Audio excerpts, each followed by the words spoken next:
Bienvenue dans Forbidden Lands, le jeu de rôle Dark Fantasy dans lequel les personnages parcourent un monde désolé à la recherche de trésors, ou pour explorer ce territoire post-apocalyptique et médiéval, ou encore pour combattre de terribles créatures cachées, ou simplement pour construire un nouveau monde. Cette vidéo va vous présenter les bases de la création de personnages et du système de jeu. De quoi découvrir ce JDR décidément rétro, mais très moderne. Je précise que c'est la suite d'une première vidéo qui présente l'univers et l'ambiance du jeu. Je vous la conseille si vous ne l'avez pas déjà vue.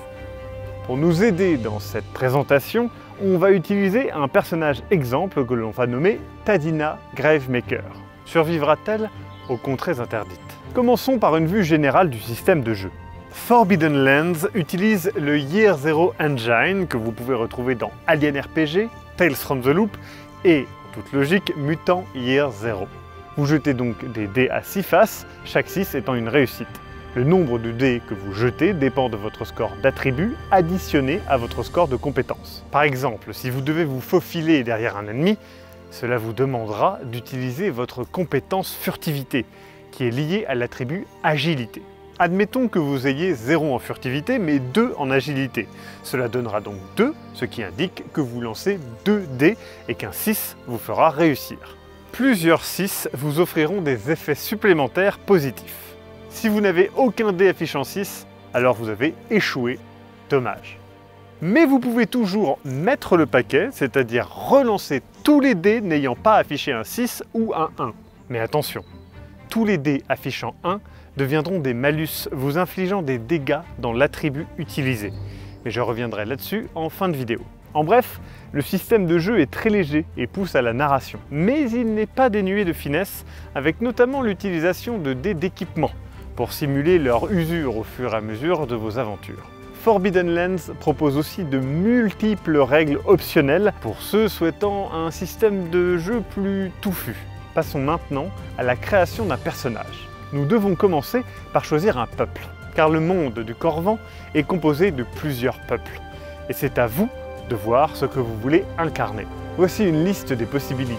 Les humains, capables de s'adapter à tout, envahisseurs du Corvan et détestés des autres peuples. Les elfes, êtres éternels et agiles, portant un véritable manteau de chair pour cacher leur vraie nature et protégeant la terre. Les demi-elfes, à la frontière de leur peuple, prêts à les rejeter tous les deux pour assumer leur supériorité métisse. Les nains, artisans du monde et durs à cuire, au service de leur dieu, Colosse. Les halflins, empathiques et joyeux, en apparence, mais impatients de tacher leur visage du sang de leur adversaire. Les lycans, ces hommes loups, chasseurs de la meute, méprisant les faibles. Les gobelins, êtres sournois et pleins de vie, qui n'attendent que le bon moment pour bondir. Et si votre maître du jeu le permet, les orques, anciennement asservis et maintenant libres de faire grossir leur clan et ravager les contrées interdites. Pour Tadina Gravemaker, nous prendrons une humaine qui nous donne comme attribut principal empathie et le talent de peuple adaptation. Certaines professions sont à privilégier selon les peuples, mais les humains n'ont pas de préférence. Et justement, parlons des professions. Qu'on soit bien d'accord, votre personnage est avant tout un aventurier.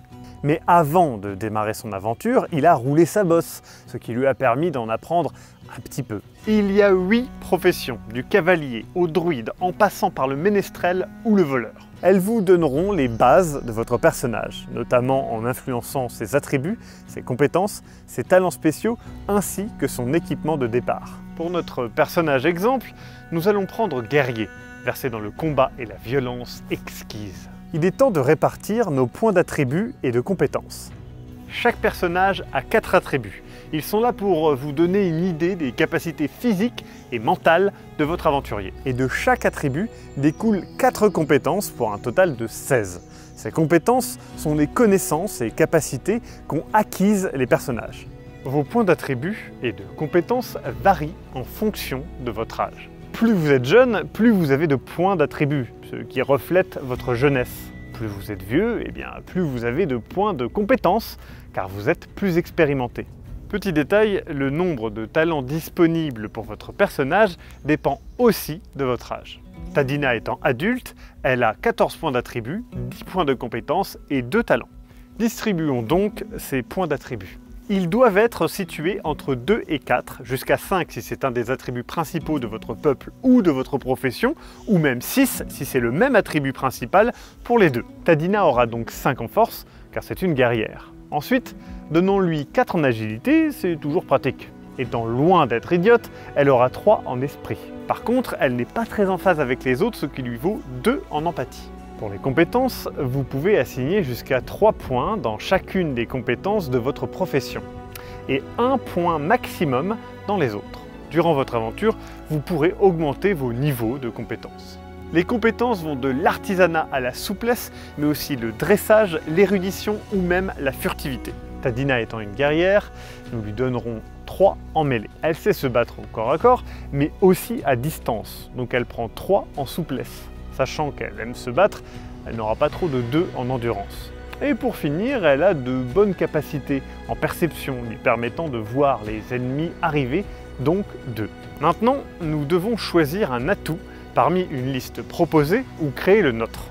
Cet atout est la fierté du personnage, et une fois par partie, cela lui permettra d'avoir un bonus lors d'un lancer de dés. Par contre, si cela amène tout de même à un échec, l'atout sera perdu à jamais. Pour Tadina, fière guerrière, nous choisirons « Vous ne vous enfuyez jamais pendant un combat ». Ensuite, nous avons le terrible secret de notre personnage à définir. Encore une fois, à choisir parmi une liste préétablie ou créée soi-même. Ce terrible secret est le reflet du sombre passé de votre personnage et servira au maître du jeu pour développer le scénario et vous récompenser avec des points d'expérience. Notre personnage a un terrible secret, en effet Tadina a assassiné un frère du rouillé et ses confrères sont toujours à ses trousses. Enfin, nous allons choisir les talents de notre aventurier. Ce sont des spécialités permettant de modifier la manière de jouer de votre personnage. Il existe 3 types de talents, ceux liés à votre peuple, ceux liés à votre profession et les talents généraux.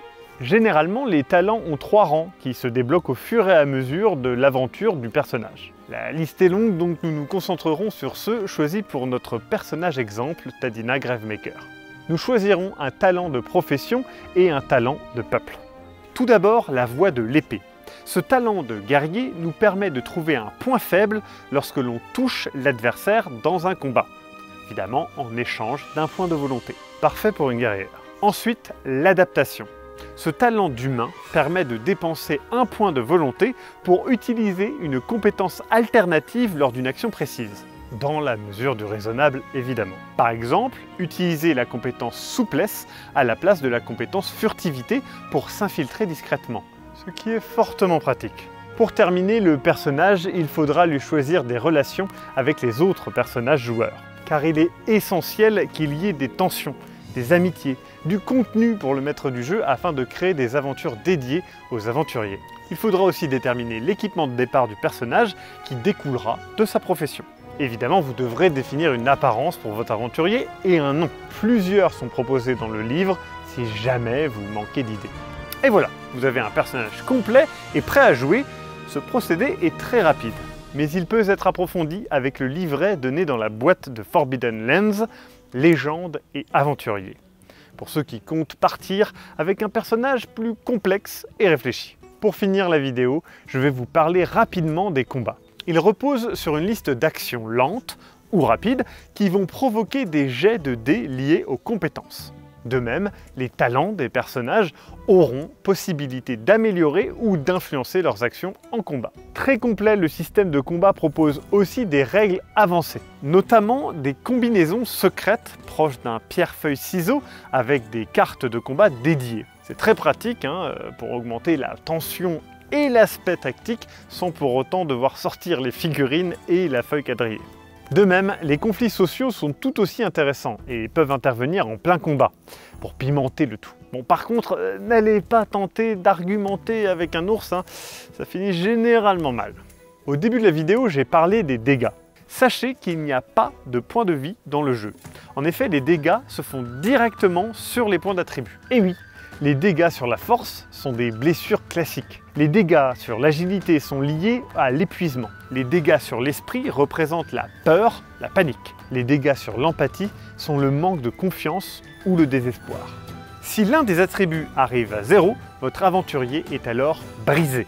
Que vous soyez assommé, épuisé, paralysé de peur ou terrassé par le désespoir, votre personnage est lourdement handicapé et il devient particulièrement exposé aux blessures critiques. Dans cette condition, il est possible que votre personnage meure. Heureusement, il est possible de récupérer et de ne pas ou ne plus être brisé en se faisant soigner ou simplement avec le temps. Et nous voilà arrivés à la fin de cette vidéo. Je ne vais pas entrer en détail sur chaque aspect des règles, mais sachez qu'il y a aussi toute une partie du manuel du joueur dédiée aux forteresses, de quoi dépenser vos richesses amassées lors de vos aventures. Et aussi un système de fabrication d'objets pour les fans de craft. Forbidden Lands est un jeu basé sur l'exploration, la liberté des joueurs et l'absence de manichéisme. Mais c'est surtout un très bon jeu. Je vous rappelle que cette série de vidéos est rendue possible grâce à Arkane Asylum Publishing. Eh bien, premièrement parce qu'ils amènent Forbidden Lands en France, mais aussi parce que ces vidéos sont faites en partenariat avec eux. N'oubliez pas d'aller précommander le jeu sur Game on Tabletop du 20 mai au 1er juin. Ça serait dommage de passer à côté de ce jeu qui est déjà une référence dans le JDR. Je vous remercie d'avoir regardé ces vidéos et vous invite à découvrir Sombre Machination, notre série d'actual play horrifique. Sachez qu'il y a une saison Dark Fantasy en préparation. On se retrouve bientôt pour d'autres vidéos autour du JDR.